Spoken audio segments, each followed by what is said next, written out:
पुलवामा हमले में जैश के रोल को पाकिस्तान ने नकारा। पाकिस्तान बोला जैश ने हमले की जिम्मेदारी ही नहीं ली।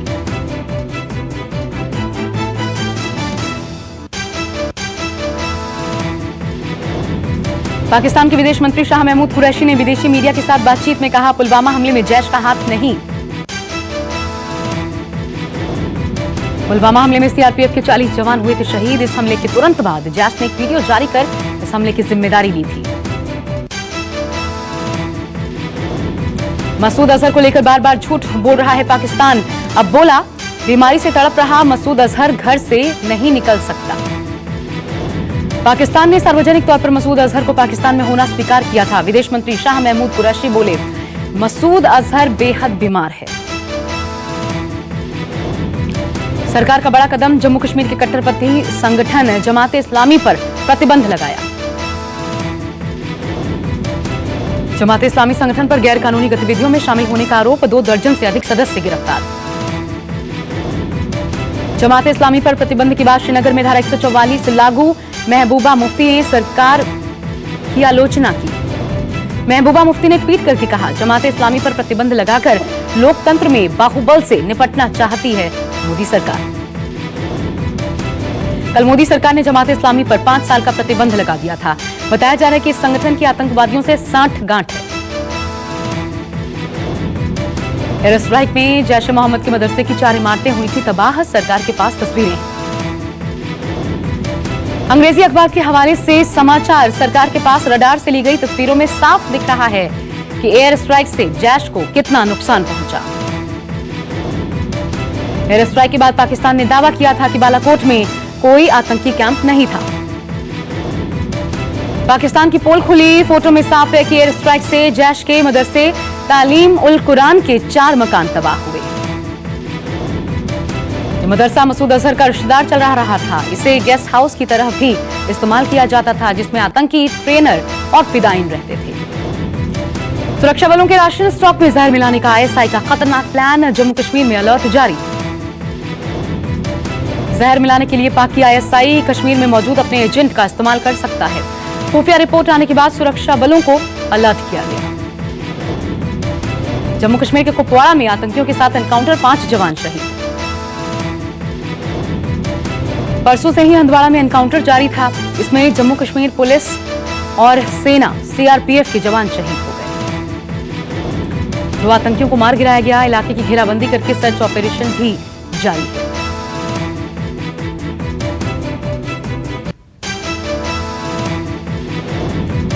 बौखलाए पाकिस्तान ने फिर सीज फायर तोड़ा। पुंछ में महिला समेत 2 बच्चों की मौत, 4 जख्मी। एयर स्ट्राइक से तिल मिलाया हुआ है पाकिस्तान। मेंढर, बालाकोट, कृष्णा घाटी में सीमा पार से फायरिंग। सीमा पार से पाकिस्तान लगातार मोर्टार दाग रहा है और भारत के रिहायशी इलाकों को टारगेट कर रहा है। दागे जा रहे हैं मोर्टार, रिहायशी इलाकों को बनाया जा रहा है निशाना। भारतीय सेना दे रही है करारा जवाब। कई पाकिस्तानी चौकियों को किया ध्वस्त। सरकार ने एलओसी से सटे 5 किलोमीटर के दायरे में सभी स्कूल कॉलेजेस बंद किए। लोगों को घरों में रहने का आदेश दिया गया।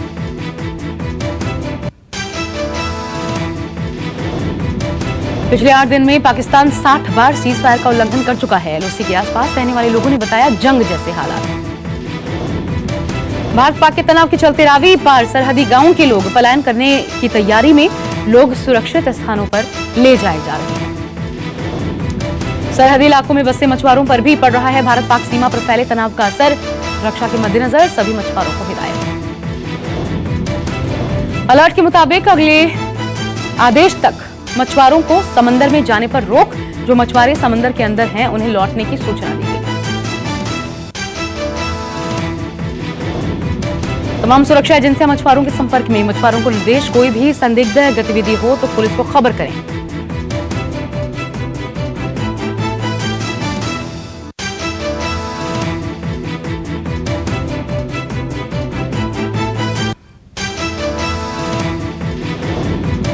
भारत पाकिस्तान के बीच तनाव और फेसबुक पोस्ट पर एक पोस्ट सामने आया है। फेसबुक पर पोस्ट में लिखा गया, गलत बयानी की वजह से पाकिस्तानी पायलट की मौत।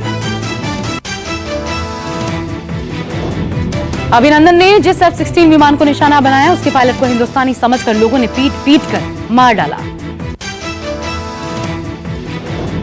ये दावा लंदन में रह रहे वकील खालिद उमर ने अपनी फेसबुक पोस्ट में किया है। ये पोस्ट सोशल मीडिया पर वायरल है। पाक सेना के प्रवक्ता ने दावा किया था कि 2 हिंदुस्तानी पायलट उनके कब्जे में हैं, लेकिन हकीकत थी अभिनंदन के अलावा दूसरा पायलट पाकिस्तानी था। गलत जानकारी देने का खामियाजा खुद पाकिस्तानी एयरफोर्स को भुगतना पड़ा। F-16 के विंग कमांडर शहाजुद्दीन की जान चली गई। पाकिस्तान की हरकतों की वजह से तनाव बरकरार। पुलवामा में त्राल में ब्लास्ट, सुरक्षा बलों का काफिला निशाने पर था। तड़के 3 बजे त्राल सेक्टर के अमलार क्षेत्र में बड़ा धमाका हुआ। इलाके में आवाजाही रोकी गई, जांच शुरू। अब तक के सबसे बड़े आतंकी हमले की फिराक में आतंकी। मुंबई में वेस्टर्न रेलवे ने जारी किया अलर्ट। जम्मू कश्मीर से आने वाली ट्रेनों को लेकर यह अलर्ट जारी किया गया। महाराष्ट्र, गुजरात, मध्य प्रदेश के सभी रेलवे स्टेशन की सुरक्षा बढ़ाई गई। रेलवे सुरक्षा बल के आईजी ने अलर्ट जारी किया। अलर्ट में कहा गया ट्रेन के जरिए बड़ी आतंकी साजिश को अंजाम दिया जा सकता है। दिल्ली के 29 स्थलों पर आतंकी हमलों की चेतावनी। सुरक्षा एजेंसियों के अलर्ट के बाद सुरक्षा चाक चौबंद। आतंकी दिल्ली के बड़े मंदिर के अलावा एम्स, भीड़भाड़ वाले बाजार, एयरपोर्ट, सेना भवन को निशाना बना सकते हैं। अहम जगहों पर बढ़ाई गई सिक्योरिटी।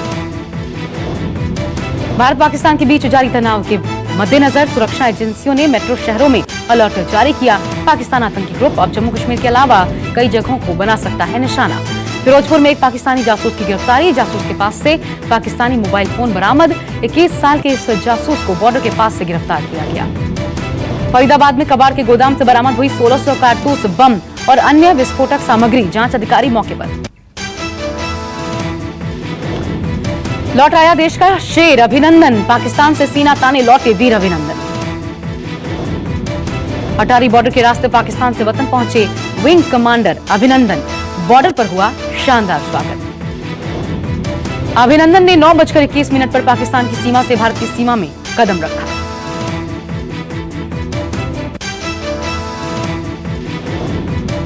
अटारी पर भारतीय वायुसेना के सीनियर अधिकारियों और बीएसएफ ने पायलट अभिनंदन को रिसीव किया।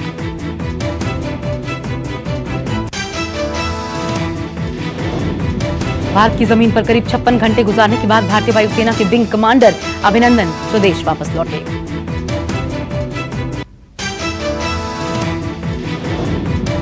घंटों की देरी के बाद पाकिस्तान ने रात में पायलट को भारत को सौंपा। पहले दोपहर का समय तय था, 2 बार बदला गया वक्त। विंग कमांडर अभिनंदन ने मिग विमान से पाकिस्तान के F-16 विमान को मार गिराया था। अभिनंदन की वतन वापसी से पहले बॉर्डर पर दिखा गजब का जोश और जुनून। बॉर्डर पर बड़ी संख्या में जुटे थे लोग। फूलों की मालाएं, बड़े बड़े बैनर लिए अपने पायलट के स्वागत में खड़े रहे आम लोग। महिलाएं अभिनंदन को चंदन का टीका लगाने को उत्सुक दिखाई पड़ी। भारत के दबाव के आगे झुका पाकिस्तान। पाक पीएम ने अमन के नाम पर अभिनंदन को रिहा करने का किया था ऐलान। दोपहर से हो रहा था अभिनंदन के लौटने का इंतजार। करीब 9:15 बजे देशवासियों को दिखी अभिनंदन की पहली झलक। देर रात विंग कमांडर को अमृतसर से लेकर दिल्ली के पालम एयरपोर्ट पहुंचा वायुसेना का विमान। स्वागत के लिए उमड़ा लोगों का हुजूम। अभिनंदन के माता पिता और पत्नी दिल्ली के पालम एयरपोर्ट पर मौजूद थे। लोगों ने तालियों से स्वागत किया। अभिनंदन का मेडिकल परीक्षण। दिल्ली के आर्मी एंड रिसर्च रेफरल अस्पताल में मेडिकल परीक्षण। अभिनंदन को भारत भेजने से पहले तक जारी रही पाकिस्तान की पैंतरेबाजी। सेना की तारीफ में वीडियो बनवाने के कारण हुई देरी। राष्ट्रपति रामनाथ कोविंद ने विंग कमांडर अभिनंदन के स्वदेश लौटने का किया स्वागत। पूरे देश को आपके साहस, कर्तव्य, आत्मगौरव पर नाज है लिखा। प्रधानमंत्री नरेंद्र मोदी ने भी अभिनंदन की वापसी का स्वागत करते हुए ट्वीट किया, विंग कमांडर अभिनंदन, आपका घर में स्वागत है। राष्ट्र को आपके अदम्य साहस पर गर्व है। गृहमंत्री राजनाथ सिंह ने ट्वीट किया, पूरे राष्ट्र को आप पर गर्व है, विंग कमांडर अभिनंदन। अरुण जेटली ने अभिनंदन को लेकर किया ट्वीट, आपकी वापसी से पूरा देश खुश है। आपके जज्बे और साहस को मैं सलाम करता हूं।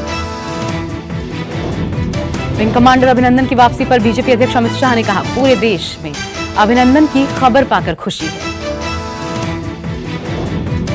देश के वीर सपूत की वतन वापसी पर रक्षा मंत्री का ट्वीट, लिखा, जय हिंद। केंद्रीय मंत्री राज्यवर्धन सिंह राठौड़ ने लिखा, जय हिंद। वीडियो जारी कर बोले, आपने दुश्मन को उसके घर तक दौड़ाया, देश आपका अभिनंदन करता है।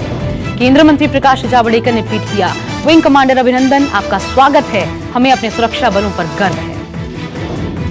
अभिनंदन की घर वापसी पर कैबिनेट मिनिस्टर स्मृति ईरानी ने भी ट्वीट किया, लिखा, भारत का बंधन घर आया। अभिनंदन की वतन वापसी पर बोले केंद्रीय मंत्री चौधरी वीरेंद्र सिंह, हिंदुस्तान का बेटा लौट आया है, अभिनंदन का भारत भूमि पर हार्दिक स्वागत है। गुजरात में भारतीय सीमा के आखिरी छोर कोटेश्वर में बढ़ाई गई सुरक्षा। भारत पाक सरहद पर हुए तनाव के बाद कोटेश्वर में सीमा सुरक्षा बल की चौकसी पर बीएसएफ के जवान तैनात। BSF, coast guard, marine police की गश्त बढ़ाई गई। न्यूज 24 की टीम ने लिया कच्छ कोटेश्वर में सुरक्षा इंतजामों का जायजा। उत्तर प्रदेश के प्रयागराज में एक साथ 500 बसेस को खड़ा कर वर्ल्ड रिकॉर्ड बनाने की कोशिश।